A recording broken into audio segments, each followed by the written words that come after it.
আমার ছবি এবং আমার নাম ব্যবহার করে সোকল ফ্যান পেজ, এই পেজ সেই পেজ, এগুলা অনেক গজায় উঠে সেখানে সরকার বিরোধী বিভিন্ন ইস্যু, সেটার নেগেটিভিটি, এইটা সেটা নিয়ে বহু রকমের পোস্ট, যেটা আমার অনেক ফ্যান ফলোয়ার আছে যারা বিভিন্ন জায়গায় আমাকে যারা দীর্ঘদিন ধরে চেনে, তারা জানে আমার অ্যাক্টিভিটি সম্পর্কে, আমার লেখালেখি, আমার জীবনযাপন, আমার খাবার দাবার, আমার কবিতা, আমার গান ইত্যাদি সম্পর্কে যারা জানে, খুব গভীরভাবে জানে, তারা জানে যে এগুলো ফেক পেজ।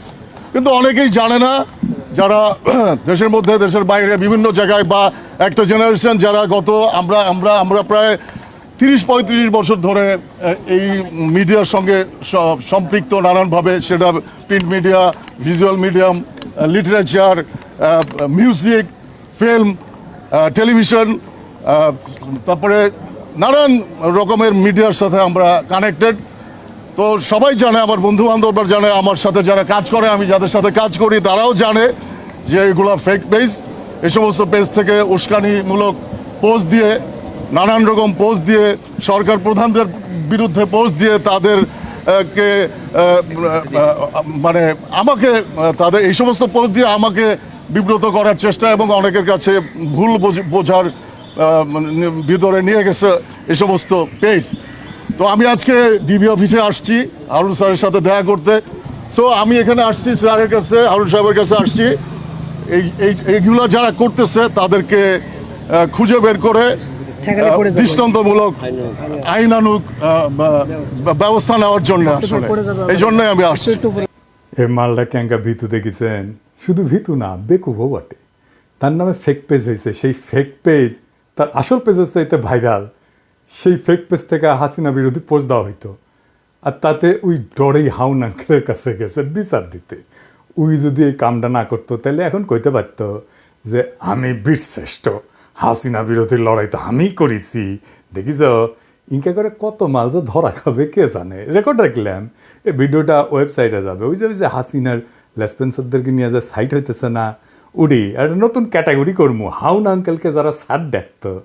যাই হোক, আসেন এবার হিজবুত তাহরির নিয়ে কথা বলি। হিজবুত তাহরির মিছিল করেছে ঢাকার রাস্তায়, ঘোষণা দিয়েই মিছিল করেছে। দেখেন পোস্টার, দেখেন তাদের ইন্টারনাল আলাপের স্ক্রিনশট আছে, ফেসবুকে ছড়াইছেও। তাও মিছিল করেছে নির্বিবাদী। শেষ দিকে লোক দেখানো লাঠিচার্জ করেছে, কিছু অ্যারেস্ট করছে। আর্মি থেকে পুলিশকে বলা হয়েছে লাস্ট মোমেন্টেও ওদের লোক বল কম, মানে আর্মির হার্ড অ্যাকশনে যাওয়ার প্রয়োজন নাই। হাসিনা মাম্য কইলে লোক বলের অভাব হয় নাই। আর্মার্ড ভেহিক্যাল আর হেলিকপ্টার দিয়ে ড্রোন উড়াইয়া ছাত্র জনতার উপরে গুলি চালাইতে অসুবিধা হয় নাই। এখন ওদের লোক বল কম হইয়া যায়, বড়ই আশ্চর্যের কথা। জুলকারনাইন সাহেব কইছে যে সেনাবাহিনীর ব্যর্থতার দায় নাকি সরকারের উপরে বর্তায়। উরে বাবা, কি কথা শুনি আজ মন্থরার মুখে। প্রফেসর ইউনুসকে আয়নাঘর ভিজিট করতে দিল না ওয়াকার, এটার দায় প্রফেসর ইউনুসের। বিক্রম মিশ্রের সাথে দেখা করলো ওয়াকার, প্রফেসর ইউনুসের কোনো অনুমোদন ছাড়া, এটাও প্রফেসর ইউনুসের দোষ। ওয়াকার যে পারপিট্রেটরদেরকে বাঁচানোর চেষ্টা করতেছে, যে সমস্ত জেনারেল গুম খুন করছে, সেটাও প্রফেসর ইউনুসের দোষ। জাতিসংঘের রিপোর্টের প্রতিবাদ জানাইছে হাসিনার ন্যারেটিভ নিয়ে ওয়াকার, সেটাও প্রফেসর ইউনুসের দোষ। এটা নিয়ে আসিচ্ছি, এর পরের এপিসোডে আসিচ্ছি, পরে কমুনি এটা নিয়ে মেলা আলাপ আছে। হিজবুত তাহরিরকে নিষিদ্ধ করেছিল হাসিনা। নিষিদ্ধ করা ঠিক না বেঠিক সে আলাপে যেতেছি না, কিন্তু কোনো রাজনৈতিক দল যদি সশস্ত্র তৎপরতা না চালায়, সাধারণ লিবারাল রাজনীতি করে, তাদের কথা বলার স্পেস দেওয়া উচিত। আওয়ামী লীগের কথা আবার এই সেন্সে বললেন না কেউ কেউ, যে আওয়ামী লীগ শুধু সশস্ত্র রাজনীতি করে না, সে হিন্দুত্ববাদী ফ্যাসিস্ট, মোদির মদতপুষ্ট এক ঘৃণ্য ফ্যাসিস্ট। তার রাজনীতি করার রাইট নেই। তো দেখেন, এই হিজবুত তাহরির আর্মির সৈনিকদের খালি আহ্বান জানায় কিবা করার জন্যে। 4 রং না 2 রঙের পোস্টার ছাপায়, আবার সে পোস্টার মেয়েরা ভইরা দেয়। কেন পারে? 2018 সালের নির্বাচনে দেখেছিলাম জাতীয় ঐক্যজোটের পোস্টার লাগানো বাদ দেন, ছাপাইতে দেয়নি পুলিশ। পুলিশ প্রেস থেকে পোস্টার নিয়ে যায়, শিবিরে পোস্টার লাগানোর সময় পুলিশে দিছে, দেখেছেন। আর হিজবুত তাহরিরের লোককে হাসিনা মাঝে মাঝে গ্রেপ্তার করে, কিন্তু কোথায় পোস্টার ছাপায় সেটা নাকি তাদের কাছেও প্রশ্ন, বুঝেছেন। মানে আমরা খুঁজে বের করবি না কোথায় পোস্টার ছাপায়, বুঝেন। তাইলে এদেরকে এখন নামাইছে কে? যারা কইছে হার্ড লাইনে যাওয়া যাবে না তারাই, যারা পোস্টার কই ছাপা হয় জানে না তারাই। এরা যে সবাই এজেন্সির লোক তা কিন্তু না, কিন্তু এজেন্সির লোক আছে এর মধ্যে। এজেন্সি এদের কন্ট্রোল করতে পারে, এদের ইউজ করতে পারে। সব নিষিদ্ধ উগ্রবাদী সংগঠনের ক্ষেত্রে এটা সত্য, জেএমবির ক্ষেত্রেও এটা ঘটনা ঘটেছিল। কিছু লোক তো অনেস্ট কমিটমেন্ট নিয়ে যায় এই সমস্ত সংগঠনে, এখানেও ভালো কিছু ছেলে আছে যারা অনেস্ট কমিটমেন্ট নিয়ে গেছে, কিন্তু এই কাজটা এমন একটা সময় করা হইতেছে যখন ইন্ডিয়া ক্যাম্পেইন ছড়াইতেছে, বাংলাদেশে উগ্রবাদ ছড়াইতেছে, দেখেছেন? কিন্তু ওই মিছিলে কারা ছিল, মজার জিনিস আছে। মোদি যখন এসেছিল মনে আছে না হাসিনার সময়, তখন বাংলাদেশে বিশাল প্রতিবাদ হয়েছিল, প্রচুর মানুষজন মারা গেছিল, হাউকা হয়েছিল না? সেই সময় বাহাউদ্দিন নাসিমের উপর দায়িত্ব ছিল ইন্ডিয়ান এম্বাসির রাস্তায় যেন মোদি বিরোধী যারা তাদেরকে যেন গুন্ডা দিয়ে ঠেঙানো হয়। ঢাকায় মুসল্লিদের উপরে ঝাঁপে পড়লো কার গুন্ডা বাহিনী? এই বাহাউদ্দিন নাসিমের গুন্ডা বাহিনী। ওই যে মুসল্লির দাড়ি টেনে ফেলেছিল না, মনে আছে না? এইটা সাহেব বড় করে দেখেন না, এর নাম কি জানেন? মোজাম্মেল হোসেন, পল্টন থানার 13 নম্বর ওয়ার্ডের স্বেচ্ছাসেবক লীগের নেতা, বাহাউদ্দিন নাসিমের গুন্ডা বাহিনীর প্রধান, সবসময় সাথে থাকে, দেখেছেন? দেখেন এডিটর সাহেব দেখান বাহাউদ্দিন নাসিমের সাথে ছবি, ওর ফেসবুকটাও দেখান। এই মাল হিজবুত তাহরীরের মিছিলে, দেখেছেন? বড় করে দেখান, দেখেছেন? তার মানে বাহাউদ্দিন নাসিমের মিছিলে লোকও দিচ্ছে। আমরা তো আনসার লীগ দেখেছি, হিন্দু লীগ দেখেছি, এখন হিজবুত লীগ দেখেছি। এদের আবার গ্রেপ্তার করিচ্ছেন, ওদের সাথে কথা বলেন, প্রকাশ্য রাজনীতি করতে বলেন, রাজনীতির যে লিবারেল স্পেস আছে তাতে তারা তাদের রাজনীতি করুক, গ্রেপ্তার করে নিশ্চিত করে আপনি এদের কোনো ক্ষতি করতে পারবেন না। বরং তারা মানুষের কাছে যাক, যাই আর নিজেদের রাজনীতির কথা বলুক, রাজনীতি করুক, প্রকাশ্য রাজনীতি। এবার আসেন প্রফেসর ইউনূসের ফাটানো একটা বিশেষ বোমা নিয়ে আলাপ করি। বোমা She will stand trial, there's no doubt about that, because all the evidences are here. But she's not physically present in Bangladesh. So the question is, can we make her present in Bangladesh? That depends on India and also international law guiding all this system, how it works. So we'll be asking, already asked India to hand over Hasina to Bangladesh to face the trial. So the question of trial is not if it will be happening in absentia or in her presence. It will be taking place, not only her, and all the people who were associated with her, her family members, her clans, her associates, and all the oligarchs, people who promoted her, supported her, made her the way she is. Professor Yunus sky নিউজে বলেছে যে হাসিনার বিরুদ্ধে মানবতা বিরোধী অপরাধের দায়ে বিচার হবে। শুধু হাসিনার বিরুদ্ধে না, তার আন্ডা, বাচ্চা, পোলা, মাইয়া, তার দোসর, দলের লোক, তাকে সাপোর্ট করা অলিগার্ক, মানে যে সমস্ত বড় লোকরা তাকে সাপোর্ট করছে, সবার।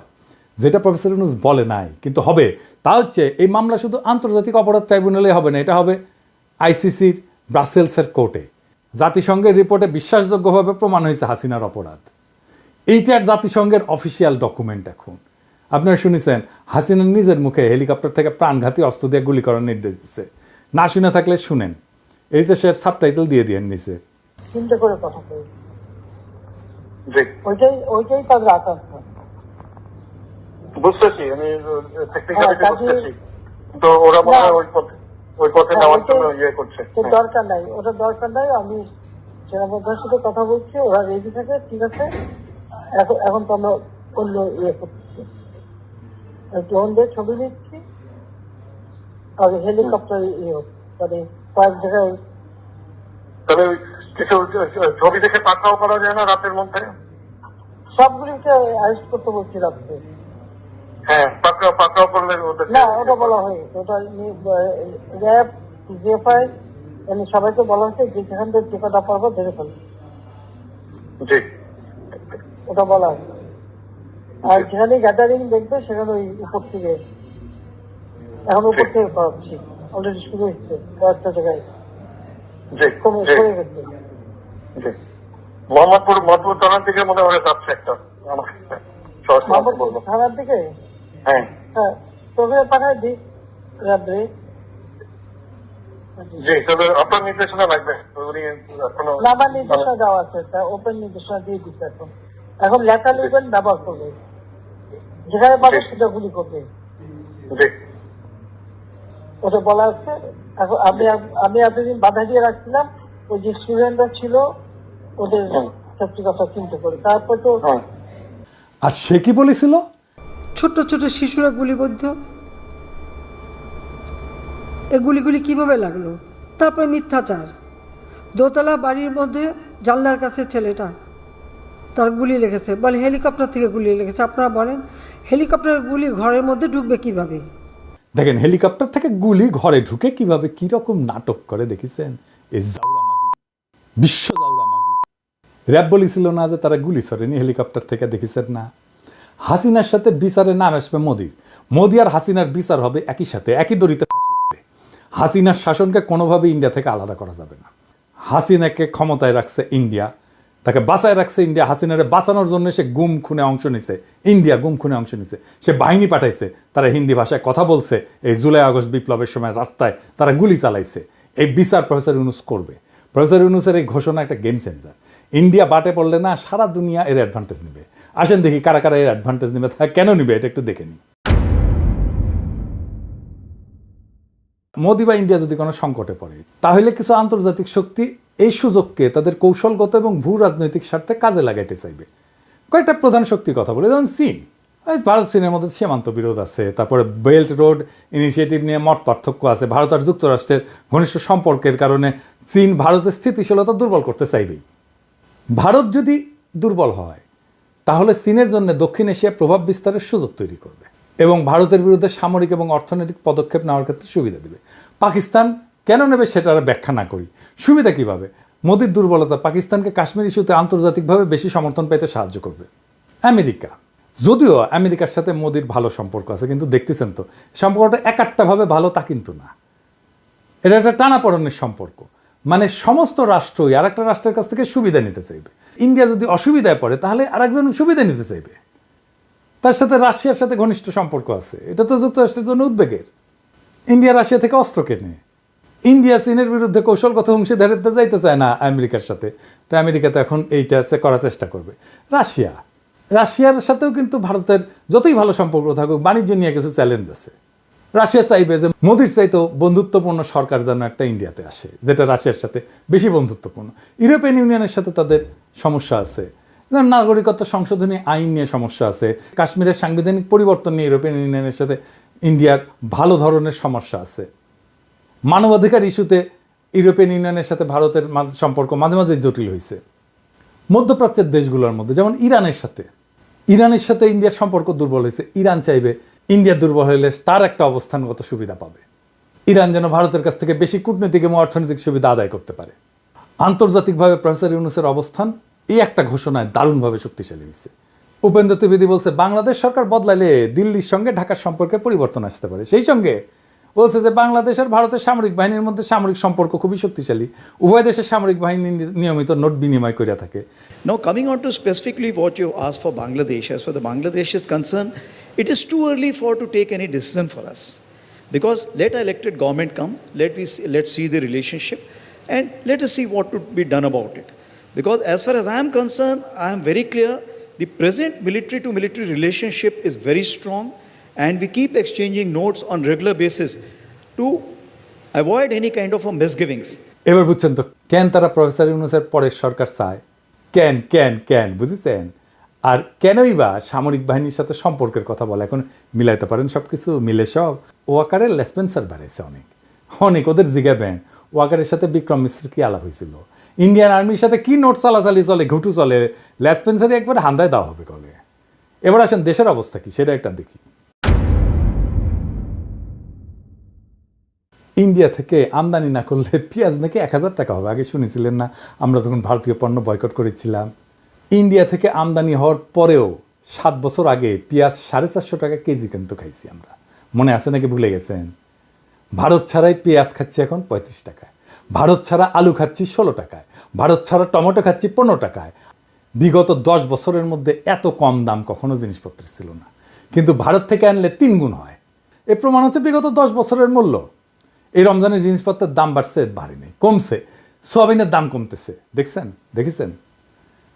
এই রমজানে ইলেকট্রিসিটি যায় না, দেখেছেন এরকম? আর খালি শুনিচ্ছেন না দেশে নাকি আইন শৃঙ্খলার অবনতি হচ্ছে, কিন্তু বাস্তবতা কি তাই? নাকি আমরা এতদিন চুপ ছিলাম বলে অন্যায়গুলো চোখে পড়েনি?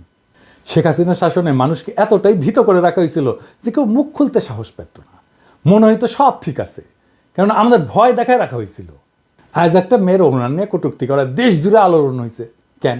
কারণ মানুষ এখন আর ভয় পায় না, কেউ তাকে রাতের অন্ধকারে তুলে নিয়ে যায় না, আয়না ঘরে ঢুকায় না, পিটাইতে মেরে ফেলে না, ছাত্রলীগের সন্ত্রাসীরা হামলা করে না, পোস্ট বুঝতে বাধ্য করে না, ডিজিটাল সিকিউরিটি আইনে মামলা হয় না।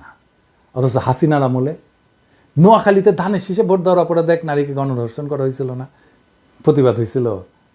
ধরেন এই ওড়না নিয়ে কটুক্তির ঘটনা যদি হাসিনার আমলে ঘটতো তখন কেউ থানায় যাইতে পারতো? মামলা নিতে কি পুলিশ রাজি হইতো?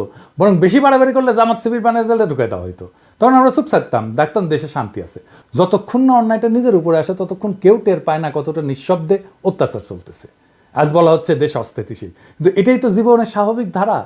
মনে আছে জগন্নাথ বিশ্ববিদ্যালয়ে খাদিজার কথা? প্রথম বর্ষে সেই মেয়েটাকে 18 মাস জেলে রাখা হয়েছিল, সে একটা টক শো হোস্ট করছিল, এটাই তার অপরাধ। সে হাসিনার বিরুদ্ধে কিছুই বলে নাই, কোনো প্রতিবাদ হয়নি, কোনো ক্যাম্পাসে বিক্ষোভ হয়নি। কেন? কারণ প্রতিবাদ করলে ছাত্রলীগের হামলা আসতো, পুলিশ গায়েবী মামলা দিত। আর সেই নারীর কথা মনে আছে যার স্বামীকে ধরে নিয়ে গেছিল পুলিশ? স্ত্রী যখন থানায় গেল স্বামীকে ছাড়ানোর জন্য, তখন তাকে ওসি বলল যে আপনি তো সুন্দরী, এক রাত থাকেন আমাদের সাথে, স্বামীকে ছেড়ে দেবো। তখন কেউ কিছু বলতে পারছেন? পারেননি। কোথাও কোনো প্রতিক্রিয়া হয়েছে? হয়নি। একজন রোজদার নারীকে ধর্ষণ করতে করতে হত্যা করলো র্যাবের আলেপুদ্দিন। আমরা জানতে পারছি বহু বছর পর, স্বামী চুপ ছিল, বলে নাই ভয়ে। যদি তাকে গুম করে ফেলা হয় তখন দেশে কোনো গণ্ডগোল হয়নি, কোনো বিচার হয়নি। তাই কি তখন দেশ ভালো ছিল? যদি কোনো সমস্যা না থাকায় স্থিতিশীলতার চিহ্ন হয়, তাহলে পৃথিবীর সবচেয়ে শান্তিপূর্ণ দেশ হচ্ছে উত্তর কোরিয়া, যেখানে কেউ কথা বলতে পারে না, প্রতিবাদ করতে পারে না, সরকার যা বলে সেটাই চূড়ান্ত। আজ বহু বছর পর মানুষ কথা বলতে পারতেছে, প্রতিবাদ করতে পারতেছে, বিচার চাইতে পারতেছে। কেউ হিজাব খুলতে বললে নারী তার অপমানের বিরুদ্ধে রুখে দাঁড়াচ্ছে। অথচ এখন কিছু মানুষ আফসোস করতেছে, আগের আমলেই তো ভালো ছিলাম। আপনারা কি সত্যি শান্তি চান?